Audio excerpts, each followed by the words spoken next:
اعوذ باللہ من الشیطان الرجیم بسم اللہ الرحمن الرحیم الحمد للہ رب العالمین الصلاۃ والسلام علی اشرف الانبیاء والمرسلین بسم اللہ الرحمن الرحیم۔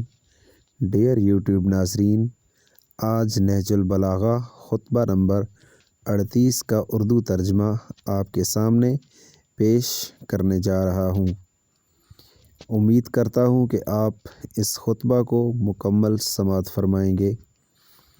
مولا کائنات امیر المومنین نے اس خطبہ میں شبہ کے بارے میں بیان فرمایا، جس میں شبہ کی وجہ تسمیہ بیان کی گئی ہے اور لوگوں کے حالات کا ذکر کیا گیا ہے۔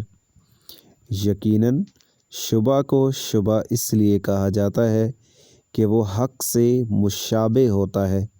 اس موقع پر اولیاء اللہ کے لیے یقین کی روشنی ہوتی ہے اور سمت ہدایت کی رہنمائی ہے، لیکن دشمنان خدا کی دعوت گمراہی اور رہنما بے بصیرتی ہوتی ہے۔ یاد رکھو کہ موت سے ڈرنے والا موت سے بچ نہیں سکتا اور بقا کا طلبگار بقائے دوام پا نہیں سکتا۔ جزاک اللہ۔